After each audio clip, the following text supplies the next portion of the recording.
jam begini juga pulang. Bukan main tuh anak. Sebetulnya kesian juga sama si Buluk sama si Rogaya. Apalagi si Rogaya udah demen banget sama si Buluk. Bukan main tuh anak dah. Bang, buduk ayah merinding bang. Kenapa? Bang, ayah baru inget tuh bang.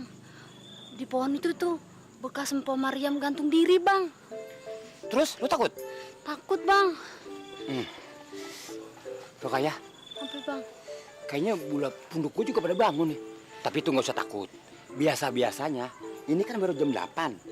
Setan keluarnya di atas jam 10. Bener bang.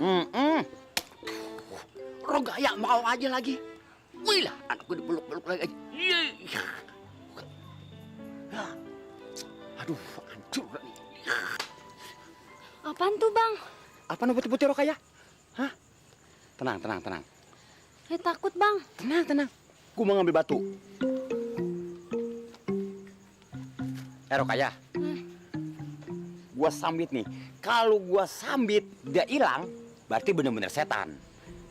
Kalau gua sambit dia ada, bener-bener orang. Sengaja pengen ngintip kita lagi pacaran. Bener. Aduh! Bang, Aduh! hah? Itu kayak suara babi ayah bang. Masa iya malam-malam? Bener. Rogaya! Tuh bang. Aduh! Bener kan bang? Baba lu ngapain malam-malam? Rogaya! Rogaya! Rogaya!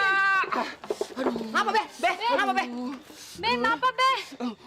Ngapa, Be lu? Lu lihat nih, ini gara-gara calon mantu kurang ajar nih. Buluk!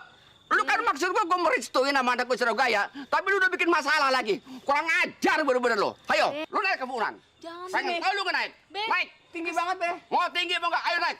Kesian bang Buluk be. Lu naik. Ini kan tinggi banget, Be. Mau tinggi mau nggak? Ayo naik. Biar Rogaya, biar dia naik. Be, saya turunnya gimana? Rogaya. Kesian bang Buluk be. Di sini bekas ada orang gantung diri yang posisi.